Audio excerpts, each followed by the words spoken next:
বন্ধুরা, আজকে যে বিষয়টি নিয়ে আলাপ করব সেটি হচ্ছে পাসপোর্ট। আমরা কিভাবে ঘরে বসেই পাসপোর্টের সেই অনলাইনে আবেদনটি করে নিতে পারি, সেই প্রসেসটি আমি আজকের ভিডিওতে আপনাদের দেখানোর চেষ্টা করব। তো বন্ধুরা, আপনারা দেখছেন tech related channel smart studio. প্রথমেই আমাদের যে কোনো ব্রাউজার থেকে চলে যেতে হবে এই লিঙ্কে, অর্থাৎ আপনি যদি ই পাসপোর্ট লিখে দেন তাহলেও কিন্তু এটা এই লিঙ্কটাতে চলে আসবে, ই পাসপোর্ট অনলাইন অ্যাপ্লাই। তো এখানে দেখুন অনলাইন অ্যাপ্লাই চলে আসছে। তো এখানে ক্লিক করার পরে এখানে কিছু তথ্য দিতে হবে। Are you applying from Bangladesh, এটা এরপরে হচ্ছে সিলেক্ট ইউর ডিস্ট্রিক্ট, আপনার অর প্রেজেন্ট অ্যাড্রেস। তো এখানে ডিস্ট্রিক্ট সিলেক্ট করে দিতে হবে, আমি এখানে করে দিচ্ছি। তো এইবার এখানে আপনার নিয়ারেস্ট যে পুলিশ স্টেশন রয়েছে, অর্থাৎ আপনার কাছাকাছি যে পুলিশ স্টেশন রয়েছে আপনি যেখানে আছেন সেটা দিয়ে দিলেন। তো দেওয়ার পর এখানে পাসপোর্ট অফিসটা কিন্তু অটোমেটিক্যালি সিলেক্ট হয়ে যাবে। তো আপনি চেষ্টা করলে কিন্তু এটা অন্য জায়গায় করতে পারবেন না। তো এখন কন্টিনিউয়ে ক্লিক করতে হবে, আমি কন্টিনিউ ক্লিক করে দিলাম। তো ক্লিক করার পরে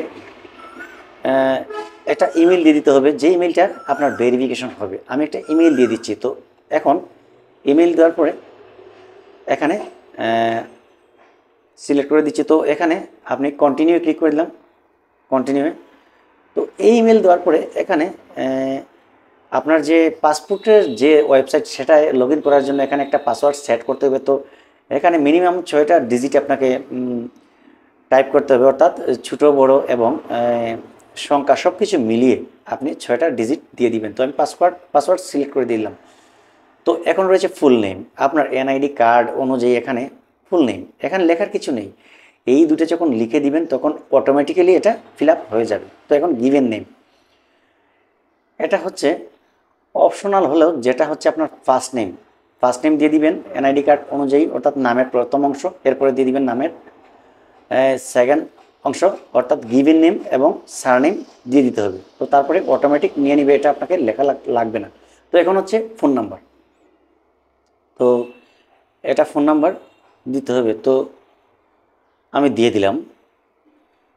তো এখানে ফোন নাম্বার দিয়ে দিলাম। তো ফোন নাম্বার দেওয়ার পর এখানে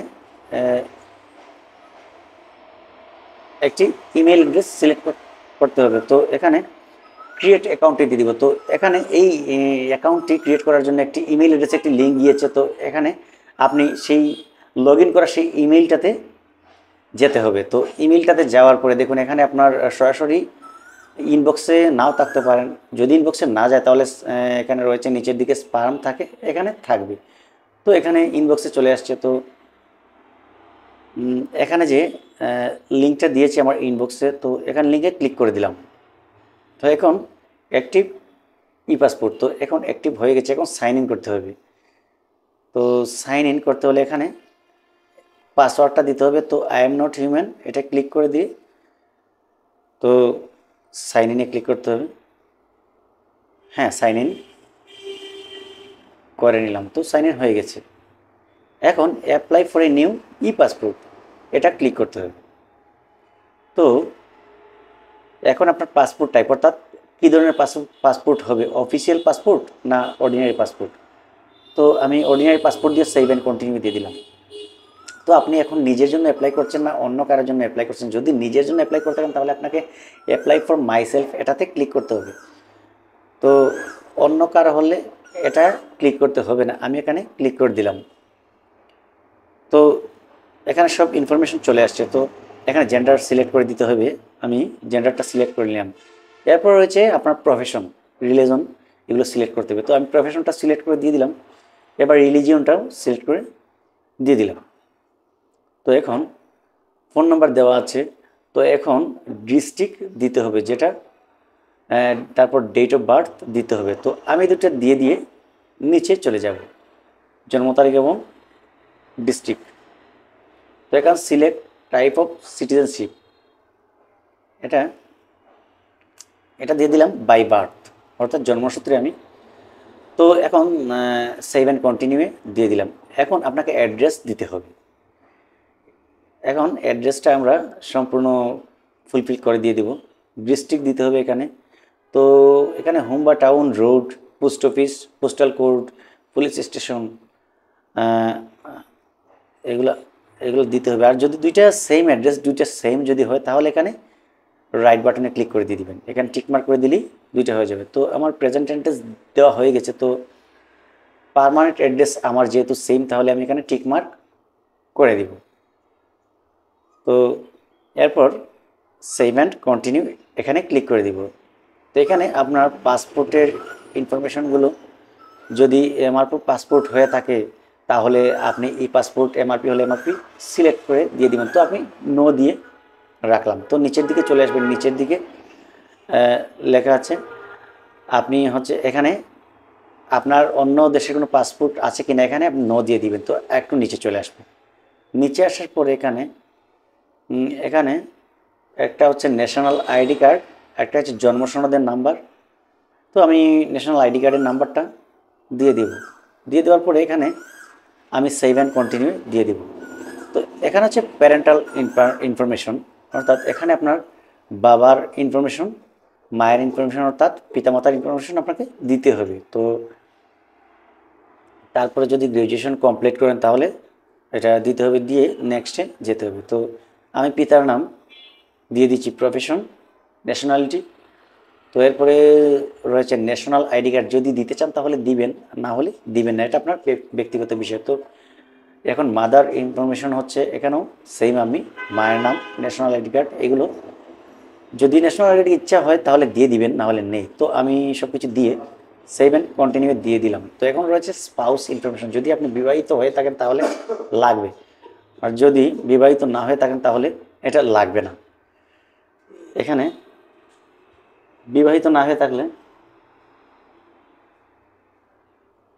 এখানে আপনি সিঙ্গেল দিয়ে দিলাম। তো সিঙ্গেল দিয়ে সেভ অ্যান্ড কন্টিনিউ দিয়ে দিলাম। ইমার্জেন্সি কন্ট্যাক্ট, তো সিলেক্ট ইমার্জেন্সি কন্ট্যাক্ট এখানে সিলেক্ট করতে হবে। তো জরুরি ভিত্তিতে এখানে কার সঙ্গে যোগাযোগ করা যায় সেটা এটা নাম্বার দিতে হবে। তো সাধারণত এখানে পিতার নামটা দেওয়াই ভালো। তো সেভ অ্যান্ড কন্টিনিউ আমরা দিয়ে দিলাম। তো এখন আপনার এখানে হচ্ছে আপনি কত পেজের পাসপোর্ট নেবেন এবং কত বছরের পাসপোর্ট নেবেন। এর আগে ছিল যে 64 পেজ এবং 48 পেজের। তো এখন 64 পেজটা বর্তমানে নেই, তো 48 পেজের রয়েছে। তো এটা 5 বছর না 10 বছর। তো এখন 5 বছরের জন্য 4025 টাকা, 10 বছরের জন্য 5750 টাকা। এটা আপনার যেটা প্রয়োজন সেটাই আপনি দিয়ে দিবেন। তো আমি দিয়ে দিচ্ছি, দিয়ে সেভ অ্যান্ড কন্টিনিউ দিয়ে দিলাম। তো এখন হচ্ছে এখানে কিভাবে আপনি পাসপোর্টটা নিতে চাচ্ছেন, একটা হচ্ছে রেগুলার ডেলিভারি আর একটা হচ্ছে এক্সপ্রেস ডেলিভারি। অর্থাৎ রেগুলার ডেলিভারি যেটা যেটা স্বাভাবিকভাবে যতক্ষণ সময় লাগে ততক্ষণ। এক্সপ্রেস ডেলিভারি যদি আপনি নিতে চান তাহলে আপনাকে দ্রুত দেওয়া হবে, যেটা ইমার্জেন্সি বলা হয়, সেটার একটু চার্জ বেশি আসে। তো রেগুলার আমি নেব, তাই রেগুলার দিয়ে আমি সেভ অ্যান্ড কন্টিনিউ দিয়ে দিচ্ছি। তো এখন এখানে সম্পূর্ণ তথ্য আসলো সম্পূর্ণ। আবার দেখার পরে, ভালো করে দেখার পরে যদি কোনো ভুল হয়ে থাকে তাহলে প্রতিটা সেক্টরের পাশেই রয়েছে একটা করে এডিট অপশন। তো আপনি এখানে এডিট করে ঠিক করে নিয়ে নেবেন। আর যদি ভুল না হয়ে থাকে তাহলে অবশ্যই নেক্সটে চলে যাবেন। তো আপনার সব কিছু ওকে থাকলে আপনি এখানে নোটিফিকেশন এখানে ক্লিক করবেন। তো confirm and process to payment এখানে ক্লিক করবেন। তো এখানে আমি confirm and process to payment এখানে যাচ্ছি। তো যাওয়ার পরে এখানে পেমেন্ট করতে গেলে দেখুন এখানে আপনি অনলাইনে করবেন না অফলাইনে করবেন সেটা দেখাবে। তো আমি অনলাইনে করে দেবো, এর জন্য অনলাইন সিলেক্ট করে কন্টিনিউ ক্লিক করলাম। এখানে অনেকগুলো চলে আসছে অপশন। তো এখানে রয়েছে মোবাইল ব্যাংকিং, আপনার ব্যাংকিং, তারপর এটার জন্য সময় আপনার 5 মিনিট থাকে। তো 5 মিনিটের ভিতরে আপনি যেটা আপনার সুবিধা হয় সেটা আপনি করে নেবেন। আপনার কার্ড হলে কার্ড, ইন্টারনেট ব্যাংকিং হলে ইন্টারনেট। তো আমি মোবাইল ব্যাংকিংটা সিলেক্ট করে দেবো। তো মোবাইল ব্যাংকিংয়ে গেলেও কিন্তু আপনার অনেকগুলো অপশন চলে আসে। তো আপনার যদি যেটা ভালো মনে হয় সেটা দিবেন। আমি বিকাশ ক্লিক করে দিলাম। তো এখন আপনার বিষয়টা হচ্ছে 5750 টাকা নিবে সরকার। তো 13 টাকা 80 পয়সা নিবে আপনার হচ্ছে চার্জ, বিকাশ চার্জ। তো যেটার মাধ্যমে আপনি দিতে চান সেটার চার্জ। তো আমি এখন পেতে যাচ্ছি। তো পে করার পরে এখন দেখুন বিকাশ নাম্বার দিতে হবে, যেই নাম্বার থেকে টাকা কাটবে। তারপরে রয়েছে ভেরিফিকেশন কোড, পিন নাম্বার, এগুলা দিতে হবে। তাহলে আমি পর্যায়ক্রমে সেগুলো দিয়ে দিচ্ছি।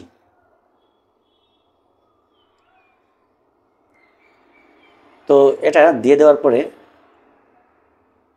এখন আপনারও যখন হয়ে যাবে তখন আপনি অ্যাপ্লিকেশন ফর্মটি আপনি ডাউনলোড করে রাখবেন। তো রাখার পরে দেখুন এখন আমি ফর্মটা ওপেন করে দেখাচ্ছি। তো এই হলো আপনার ফর্ম যেটা আপনার লাগবে। তো এটা অবশ্যই আপনি প্রিন্ট করে নিয়ে নেবেন, নিয়ে সাথে নিয়ে যেতে হবে। তো সব কিছু ঠিক আছে কি না, পেমেন্ট স্ট্যাটাস, পেইড সব কিছুই ঠিক আছে। তো একটু নিচে দেখুন কী কী নিয়ে যেতে হবে সেটি উল্লেখ করা আছে এখানে। আপনাকে প্রথমে নিয়ে যেতে হবে প্রিন্টেড সামারি, যেটা আপনি ডাউনলোড করেছেন।